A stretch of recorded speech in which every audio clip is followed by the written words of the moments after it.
So we are delighted to welcome Kirk Fisher to facilitate the Zen Koans meditation series today. Kirk began Zen practice in 1992 and now teaches at the Melbourne Zen Group and the Hobart Mountains and Rivers Zen Group. And just a reminder for everyone that this introductory session is being recorded. So please keep your camera and microphone off for the duration of the session. Subsequent sessions will be different from this. They'll be much more interactive. But if you have any questions, please place them in the chat and Kirk will address as many of these as possible toward the end. So welcome everyone, welcome Kirk. Thanks, Colin. Colin, sorry. I see some people that I know in here, so welcome to everybody and to old friends as well. As Colin said, I'm a teacher at the Melbourne Zen Group. We meet over at Ceres in Brunswick. And I've been teaching Zen for about 7 years. I've been practicing for about 30. And I'm really interested in the people here, what your interest is in this. And we might not get to scroll through them right now, but if you had a moment and you would like to put in the chat line just what are you hoping to get out of this, what's your interest in this, maybe something else you'd care to share, whether you've practiced Zen before or what you're coming to this from. But what we're going to basically looking at today is what koans are a bit, and particularly what koans aren't, and how they work in Zen, but also in our lives, and what it is to work with one in particular, which we'll finish with this today. I'm curious, though, about how you bring your intention to this practice. It's a really big part of what Zen is what am I coming here for? What am I bringing to this?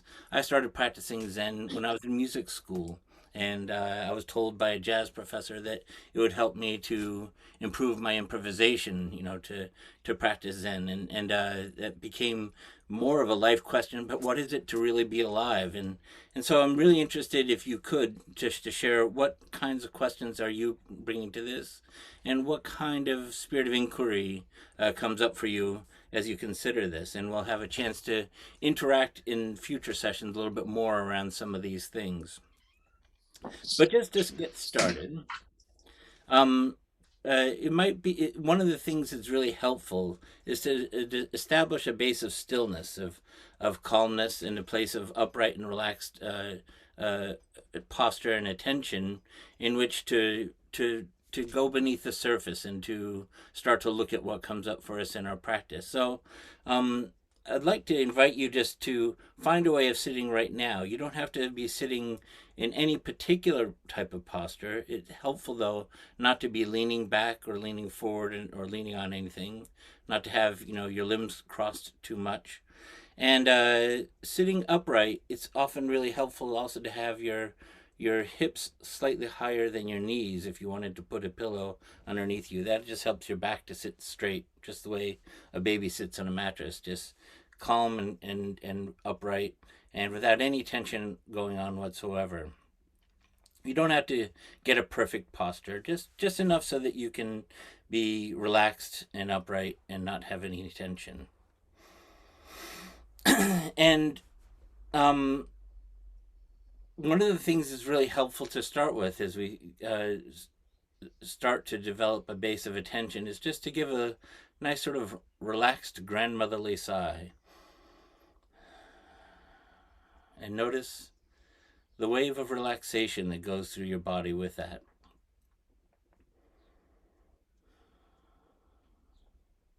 We're not trying to achieve any state of perfection with this. In fact, one of the helpful instructions that comes with meditation is to let everything be okay the way it is, including whatever state of mind you find yourself in any particular way. If you can't come in as you are, you're not really entering into the space of Zen awareness. So just being present in your body as it is, noticing any tensions or feelings of tightness or heat or cold, just bring your attention to it and then just allow it to flow the way it is, the way it naturally wants to flow. Any tension that you have, allow it to flow down towards the ground.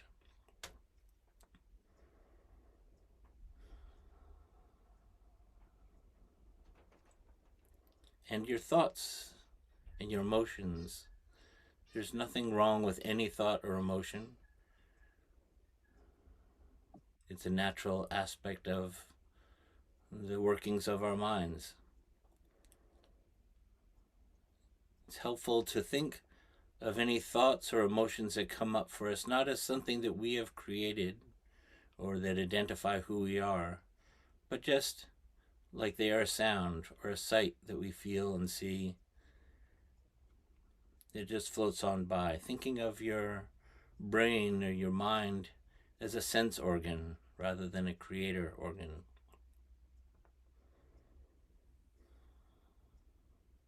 And perhaps you can touch in to some time in your life when you've had that experience where you just found yourself present.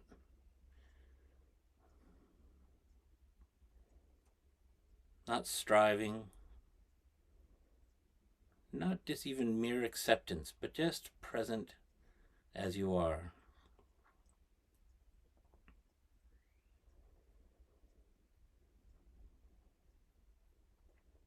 Touch into some experience you've had where you could let your feelings and ideas be just as they are.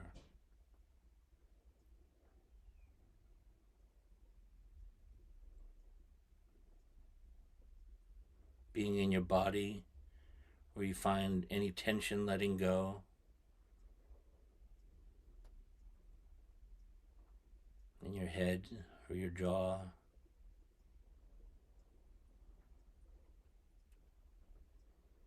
Your shoulders.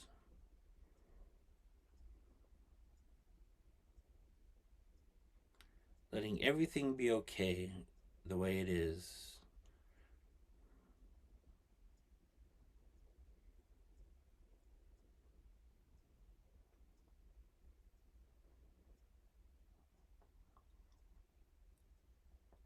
There's no need to predict or judge anything at all that comes up in your awareness.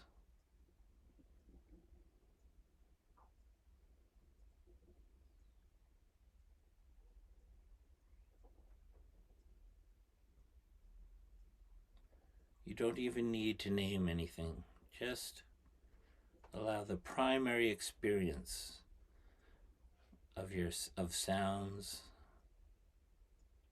of feelings. If your eyes are open, you can see whatever comes up in the field of vision.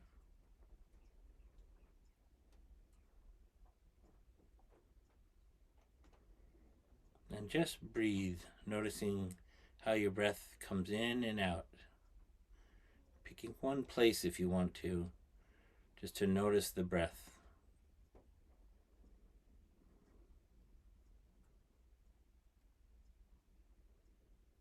And keep on coming back, just to the primary experience, just to the actuality of this time and this place. I'm going to ring the bell and we'll sit just a few moments here, and then I'll ring the bell again when we're finished.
Keep on coming back.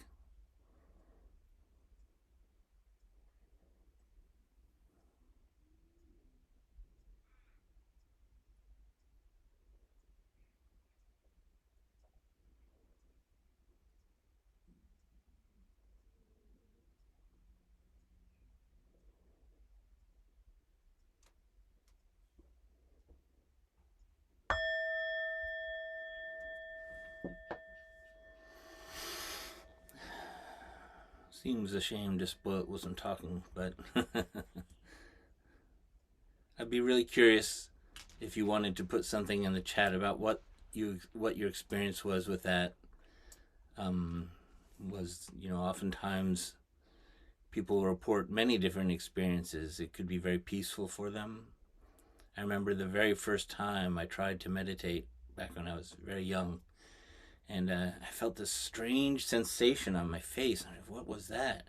And I realized for the first time in a long time, I didn't have any tension holding in my jaw or my forehead, anything like that. And it felt so strange. Sometimes it's bored.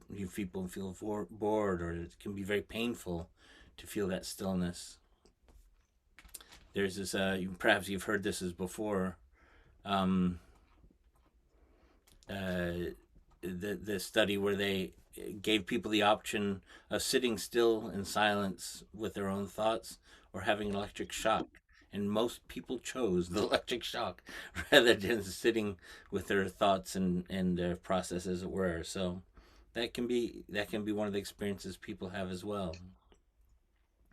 Quite one of the things we notice when we get still, though, and I'm sure many of you have had this experience in the many meditation practices that might be represented here, is how much of our lives is built around quite a lot of compulsion and automatic thinking and avoidance and distraction of really seeing what our lives are. So it is very helpful to have these moments, hopefully strung out on a daily basis, where we can just let go of the automatic thinking and the trance-like states that we often fall into, unconscious trance-like states, and notice how much of our life is built around avoidance, or around automatic craving or needs. Yes, I see the quote from David from Pascal. All of humanity's problems stem from man's ability to sit quietly in a room alone. Thank you, David.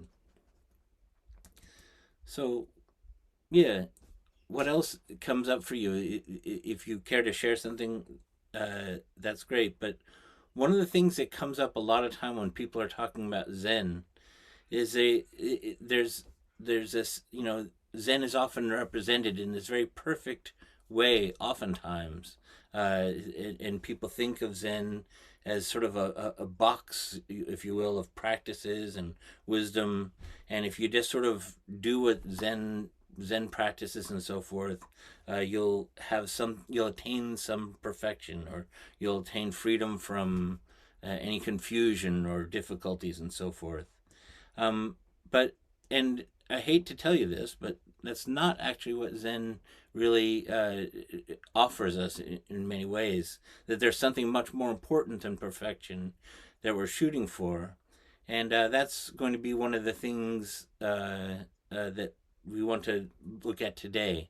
This is just an introduction to what Zen is and how we work with koans. And in the coming weeks, we're going to have it more interactive. We'll actually be working on certain themes and certain koans around this. But I'd like to just start by talking about Zen. Thank you, Marijana. Focusing on the breath made me feel very relaxed. Good. Yep. Clouded. Okay. Thank you. About 1,200 years ago, there was a revolution in Buddhism in China. We could almost think of this as Buddhism 2.0. It was a time when Buddhism had been coming to China for a while through importing sutras from India and various teachers coming from India and so forth. And up until that time, there was a strong emphasis on, one person, just like we have today, one person sitting talking to crowds, often talking about, finding nirvana in the next life or how to achieve merit and so forth. And that was pretty much the importation of Zen of Buddhism at that time. But all of a sudden, there started to be this sort of shift in how Buddhism happened that became the Chan school, which is the same as the Zen school, in that instead of one person talking to people, it became much more interactions and encounters, at first between a couple of primary teachers who really sort of spearheaded this, and then they started to become more and more prevalent, that people saw that what was happening in these in these important encounters, experiments, if it, as you will, is that people would wake up, people would have a tremendous insight. And what's more, that when people took up these experimental interactions for themselves, they started to realize that they could also have that same experience. What was happening around this time is important as well. We think of Zen, in the old days as being these sort of beautiful landscapes with brush paintings of pine trees and mountains, and maybe a monastery with a perfect bald monk sitting there on the floor or something. But it was actually a time of tremendous turmoil, both environmentally and societally, and there had been this huge flowering of all these different cultures coming together. But in the midst of this, for a few years, there was this civil war in which 5 out of 7 people died in China. Not only through the battles themselves and the fighting, but also in terms of landscapes being decimated, crops being unplanted, infrastructure dying away, disease, and so forth. So it was a time of a lot of death and a lot of uncertainty and a lot of people wondering what was going to happen next, which has a lot of relevance for what we are seeing now in our own society. And in that time, people, these sort of pioneers of the Chan school said, we don't really have time to talk about nirvana in the next life, or how we can achieve merit to have a good rebirth in some way. We need to find a way of being free now. And particularly, there are people not looking to be free from the troubles they were in, but how do we find freedom in the midst of troubles? There's a great story of a time when Genghis Khan had conquered this huge territory, and most of the government people and ministers and everybody had fled to the south to get away from him. But a few decided they were going to stay and try and talk to the Khan into not leveling the cities and not killing all the people in the cities. And so the night before they were going to be going to see the great Khan, and knowing quite well that it might be their own deaths that might be happening the next day, they stayed up all night reading one of the koan collections and by a fire and drinking tea and just using that as a way to, how do we go into this unknown, difficult territory? So that is some of the practice of Zen that started this whole tradition coming along. That there were this sense of, how do we encounter life when it's difficult? How do we hold ourselves in a way so that we can be of use in difficult times? And how do we, rather than talking about freedom, rather than talking about enlightenment, how do we hold this freedom? How do we wake up and be of use where there is suffering, particularly in our own lives? So, it's really interesting to read some of the stories. They come down to us and they seem like sort of set pieces, like little plays or something like that.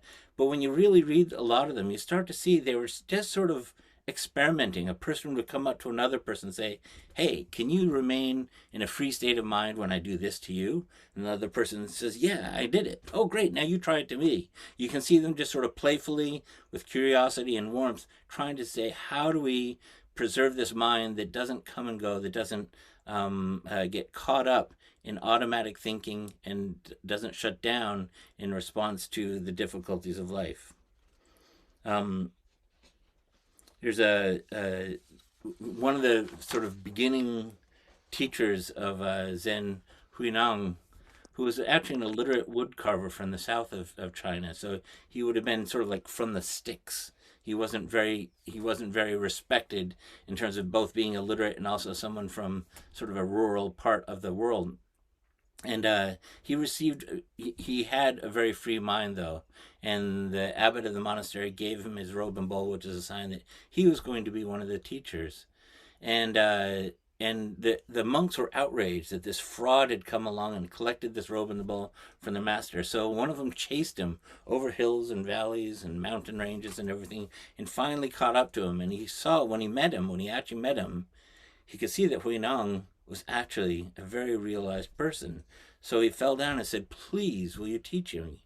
And he could have done anything at that point, but here, just as an example of one of these ways of pointing directly to the mind, he said, "Think neither good nor evil, and bring forth this mind." Right there. Thinking neither up nor down, for or against, thinking neither good or evil, bring forth this mind. Think about, how does this come to you right now as you hear those words? What is this experience of not thinking good or evil, for or against anything? And what mind is there when we are able to do that? Noticing also how difficult it is not to have thoughts for or against. I like this, I don't like this. Moments where we're not evaluating ourselves. I'm not very good at this, I'm good at this, that kind of thing. We often depend on this sense of freezing in or hardening in feelings of for or against things for our sense of morality, for our sense of values, for our sense of our, career path and so forth. But there's also, as we sit with this, we can notice that there is some part of us that doesn't depend on that. That when we are, if we are artists or parenting in a number of different ways, a number of different parts of our life, where we're simply just present and acting from a place of openness. There's a story of a woman who had just finished a meditation retreat. So she was in a very resourced state of mind. And as she was coming home, getting out of her car in a busy city, a mugger came up and demanded, pointed a knife at her and said, "Give me your money or your wallet or something." And she was able to just, without any sense of her own dangerous point, she just looked at him with concern and said, "Ooh, do you really think this is a good idea?" And he didn't know what to say with that, and he just ran away. But that's an example of neither coming forward, thinking neither good nor evil, just, oh dear, you're going to get yourself in trouble if you keep on this path, of being able to act with decisiveness, but without necessarily being entrenched in a sense of up or down and identifying with one particular outcome. So this is part of the practice of koans, is practicing this state of mind. Thinking neither good nor evil, bring forth this mind, is a koan that we can take up for ourselves. There's another great one from Shito, where someone came to him and said, "How do I find freedom?" He was obviously caught up in this sense of to and froing in his own life and didn't know how to find that place of peace. And so Shito just asked him, "Who has bound you?" See the effect those words that have on you right this moment. In searching for who binds you, that which is free is often revealed, as it was with this monk. So this is what the Koan tradition is. That people started to write down some of these experimental conversations, these case studies, as koans literally mean case studies in Chinese, and or actually in Japanese. And in some mysterious way, when people would take these experiments up for themselves, they would also have these moments in which something new was revealed to them, that they would find out what that place of freedom was for themselves. traditionally, koans are practiced in a formal way. I'm a Zen teacher, so often in a retreat setting, for instance, people will be meditating, and I'll be in a little room to the side, and people come to me one at a time, and we'll work on koans or any number of things together in that room one on one. And it's a very formal process, and that's great. I've learned a lot from going through that myself for many years now. But it's also in the Chinese traditions also can be taken up working in groups. And there's many cases, as I mentioned with the Genghis Khan story, for instance, where people have come together around koans and started to share insights together. And we do a lot of this at the Melbourne Zen group as well, looking at how can we have a Sangha practice, not only around koans, but poems or points of view or questions that have to do with our practice. And the point isn't, I just want to highlight one thing as we talk about this, that the point isn't the koan itself. A lot of these koans are fairly mundane, words or ideas, but it's the attention we bring to them which brings them alive. It's not the words in a koan that are important. It's the intimacy, the freedom, the awakened mind that underlies these moments, and it's that we are living in the koan that brings them alive. That's what makes a koan, not just the words on a page. So, how we work with koans. It requires a different mind than the one we normally use. There's a great poem, see if I can remember it, from Emily Dickinson. She says it really well. To tell the truth, but tell it slant. Success in circuit lies. The last two lines are, the truth must dazzle gradually, or every man or woman be blind. That idea that when we are approaching a koan, we don't approach it with the normal eyes that we bring to that we approach things in life by default. You can use a metaphor of sitting in the bush or sitting in a forest, where if you come clomping through and you're full of noise, and when you're dealing with animals, if you have predatory eyes that are gazing to analyze and capture something, the animals will stay away from you, and the birds will flutter away and so forth, and there'll be a great alarm at your coming. But if you come in softly and sit quietly and just wait for things to approach you, all of a sudden you'll get great sights of kangaroos and all sorts of things that come out when we're quiet. And so that's a sort of a metaphor for that mind that's not so much that's a mind of receptivity, a mind of attention and curiosity, but also a mind that's okay with being in the dark a little bit. Edward Ashby Brown was a cook in Suzuki Roshi's monastery, and trained a lot of the cooks there. And he said that Zen people want everything to come out perfect, and Zen to be a recipe book that'll just tell them how to do things. But in fact, Zen is like walking along in the dark. Imagine a totally dark hallway, and you've gotten up in the middle of the night to go down to the toilet or something like that. Zen is walking in the dark, and in the dark like this, your fingers and toes are completely awake and alive to any little thing. So we have to be comfortable with the dark in order to work with koans. Now, I'm aware that it's good to talk about koans, but it's much better to actually work with one. So in a moment, I'd like to sort of introduce a koan for us to have here. But just to sum up a couple of things that koans are not, because there's often misunderstanding. They're not meant to trick you. Sometimes people think that they're there to be very clever, or they're a riddle or something like that. A trick, they're if they're not for your benefit, that they're not really a koan. And they're also not a life question.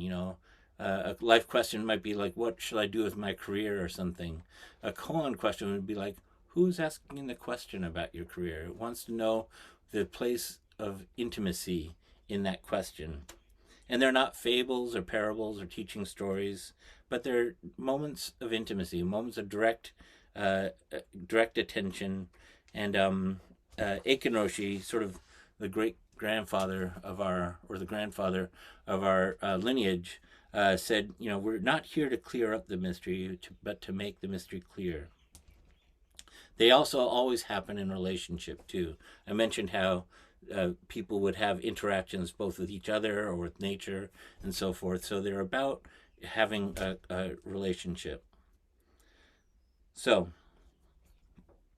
Peter Hershock, the historian of Zen, said it's more important to learn that more important than learning what Zen is or koans are. It's more important to understand how they behave. So let's take up a koan, and I'll talk about how we can work with it. And this is a koan that we might have a little bit of time to work with now, but it might be a koan though as well that you want to bring back, work on over the course of the week. And next week when we come back together again, it'll be a chance to debrief a little bit more about it. The koan's interesting when it comes from Chao Cho, one of the great Zen masters of all time, in terms of a major figure in Zen history. And one of the students asked Zhao Zhou, "What is meditation?" Zhao Zhou replied, "It's not meditation." And the student was a little bit confused. And, well, if it's not meditation, what is it? And Zhao Zhou said, "It's alive. It's alive. It's alive." Just right now, hearing those words right now, feel this in your mind. How does it ripple? In fact, that's how we work with a koan, is to watch the ripples. If you think of the koan, it's natural to sometimes want to analyze it intellectually, and it's not a terrible thing if you do that a little bit.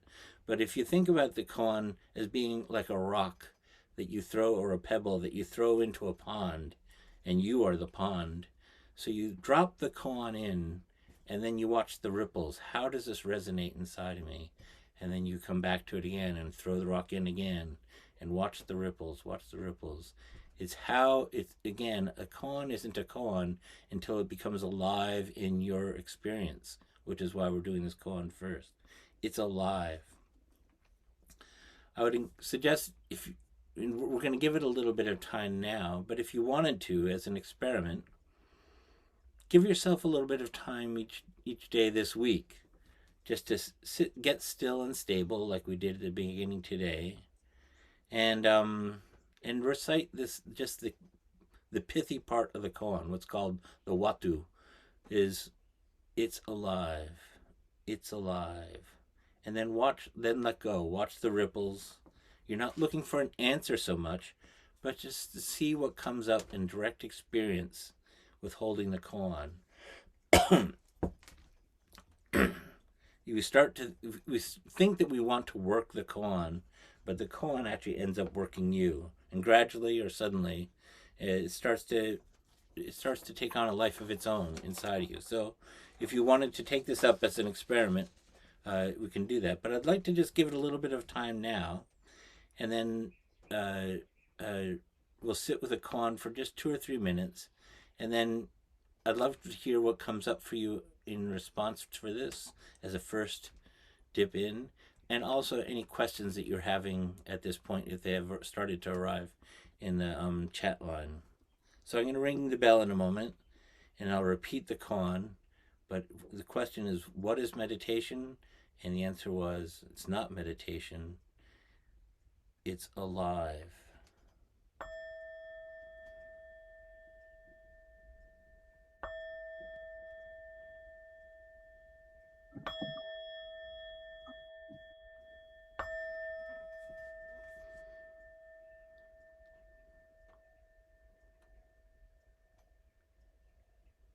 It's alive.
There's not a lot of time to work with it, but if you have something you'd care to share about what comes up for you around that question, that's great. If not, that's also fine too. Um, So while we'll, while people might be typing away, just to say that there's a number of themes that are coming up. You know, life and death, medicine and sickness. There's a number of themes that I was thinking about. Um, Freedom of action, you know, in difficult times and so forth. If you have any particular interest in any particular question or koan that you've heard, or any question at all, feel free to send that to me. Would really be helpful. How do koans differ from mantras? That's a great question. They carry, sometimes people will chant a koan in the same way one would chant a mantra. And in that way, particularly mu, which is one of the beginning koans people take up, it almost acts like a mantra in that way, is creating almost a space of practice, creating a sphere of non-personal, choiceless awareness. But one of the things about the koan is it actually asks you to express yourself in a very ordinary way, to express that koan in a way that how do I take this koan down to the grocery store? How do I explain this to a 4-year-old child? Well, a mantra is more you know reflective of how you are sitting in your own internal awareness of things. So that's a great question, Bridget. Thank you. fantastic. Well, we're at time. So, I mean, how about we wrap up? You happy for that, Kirk? And we come back and I'll exit the session. So, thank you for today's session, Kirk, and to our audience for joining us. The Contemplative Study Centre is pleased to host these sessions for our community, and your feedback means a lot to us. So please do take our survey when you have the time. And just as we're doing something a little bit different this time, it's going to be more interactive. So your feedback is really helpful. So we look forward to seeing you next week with a more interactive session. And I'm very keen now to recover some of the Koan practices and practice that I'd neglected for a long time. So thanks so much, Kirk. Thanks, Great. everybody. Thank you, Colin.